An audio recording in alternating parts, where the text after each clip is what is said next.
కరీంనగర్లోని డీర్ పార్క్లో అరుదైన నక్షత్రపు తాబేళ్లను పెంచుతున్నారు అధికారులు. సముద్రపు తీరంలో మాత్రమే జరిగే అరుదైన ఘటన ఇప్పుడు కరీంనగర్ డీర్ పార్క్లో చోటు చేసుకుంది. వాతావరణం అనుకూలంగా ఉంటే తప్ప గుడ్లు పెట్టని నక్షత్రపు తాబేలు ఏకంగా 5 గుడ్లు పెట్టింది. దీంతో డీర్ పార్క్ అధికారులు ఆశ్చర్యపోతున్నారు. దీన్ని అరుదైన ఘటనగా చెబుతున్నారు. సాధారణంగా తాబేళ్లను 2 రకాలుగా చూస్తారు. 1 సముద్రపు తాబేళ్లు, 2 భూమిపై ఉండే సాధారణ తాబేళ్లు.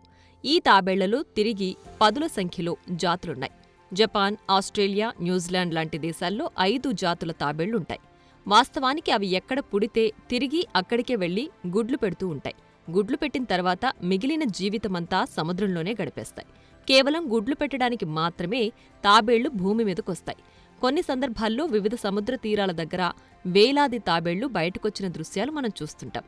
వాస్తవానికి సముద్రంలో ఏదో ప్రతికూల పరిస్థితి ఏర్పడితేనో లేక వాటికి గుడ్లు పెట్టే సమయం ఆసన్నమైతేనో అవి బయటకొస్తాయి.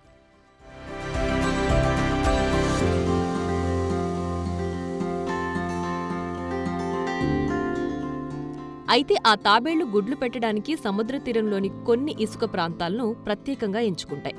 గుడ్లు పెట్టి తిరిగి సముద్రంలోకి వెళ్లిపోతాయి.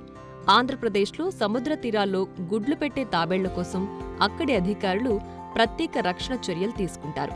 గుడ్లను రక్షించి అవి తాబేళ్లుగా మారి తిరిగి సముద్రంలోకి వెళ్లే వరకు వాటిని కాపాడుతూ ఉంటారు. అయితే కరీంనగర్లోని నక్షత్రపు ఆకారంలో ఉన్న తాబేళ్లు అలా కాదు.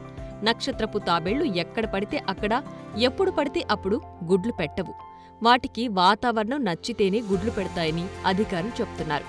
భూమి మీద ఉండే తాబేళ్లు వాటి మనుగడ ప్రమాదంలో ఉందని భావిస్తే సంతాన ఉత్పత్తికి ఆసక్తి చూపించవు. అవి సురక్షితంగా ఉన్నాయని అనుకున్నప్పుడు మాత్రమే గుడ్లు పెడతాయని అంటున్నారు.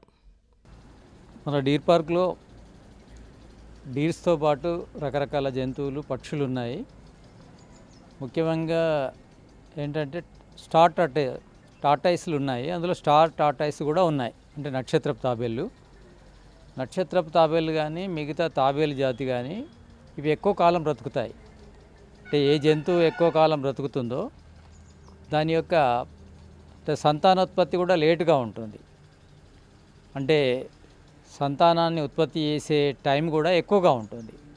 ఈ టార్టాయిస్ ఎక్కువ రోజులు బ్రతుకుతుంది కనుక దీనికి అంటే ఎప్పుడు గుడ్లు పెడుతుంది, ఎన్ని రోజులకోసారి గుడ్లు పెడుతుంది అనేది కొంచెము తెలియదు. ఎందుకంటే లాంగ్ పీరియడ్ ఉంటుంది కనుక. ఇక్కడ మనకు అనుకోకుండా ఈ నక్షత్రపు తాబేలు గుడ్లు పెట్టడం జరిగింది మన డీర్ పార్క్లో. ఇది కొంచెం అరుదైన సంఘటనగా చెప్పచ్చు. ఎందుకంటే రేర్గా జరగవు.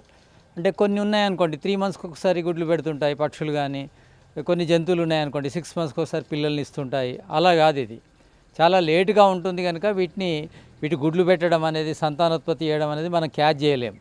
కానీ చాలా అరుదుగా మన డీర్ పార్క్ లోపల ఈ నక్షత్రపు తాబేలు గుడ్లు పెట్టడం జరిగింది. 5 గుడ్లు పెట్టడం జరిగింది. దీని పొదిగే కాలము అంటే మనం తెలుసుకున్న సమాచారం ప్రకారం 41 రోజు ఉంటుందని తెలిసింది. 41 రోజులు ఉంటుందా అంటే ఒక 10-15 రోజులు అయింది కనుక మనకి ఇంకేం తెలియదు ఎన్ని రోజులకు అవి పిల్లలు అవుతాయో. ఈ పిల్లలు కూడా కావడానికి అవేం పొదుగవు. జనరల్గా ఏంటంటే ఇసుకలో తోడి గుడ్లు పెట్టాయి. అంటే మనము చదువుకున్న దాని ప్రకారము ఇసుకలోనే గుడ్లు పెడతాయి, వెళ్ళిపోతాయి. అవి పిల్లలై మళ్ళీ అవి కూడా లోపలికి వెళ్ళిపోతాయి అనేది మనకు తెలుసు. ఇక్కడ ఏం జరుగుతుందో మనం చూడాలి. కానీ గుడ్లు పెట్టడం మాత్రము చాలా అరుదైన విషయము. మేము ప్రత్యేకంగా భావిస్తున్నాం ఈ విషయాన్ని.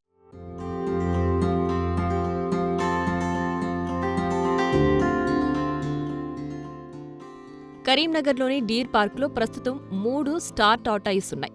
ప్రస్తుతం ఉన్న ఎండల దృష్ట్యా వీటిని ప్రత్యేకంగా రక్షిస్తున్నారు. ఇవి ఉండే ప్రాంతాన్ని ఎప్పుడూ చల్లగా ఉంచుతారు. ఆహారం విషయంలోనూ తగు జాగ్రత్తలు తీసుకుంటున్నారు. కరీంనగర్ డీర్ పార్కులో ఇంతకు ముందెప్పుడూ ఇలాంటి ఘటన జరగలేదని ఇక్కడి సిబ్బంది చెబుతున్నారు. ఇక్కడి వాతావరణం పక్షులకు, జంతువులకు అనుకూలంగా ఉంది కాబట్టే పునరుత్పత్తికి అవకాశం ఇస్తున్నాయని అంటున్నారు అధికారులు. మరి బుల్లి తాబేళ్లు ఎప్పటిలోగా భూమిపైకొస్తాయో వేచి చూడాలి.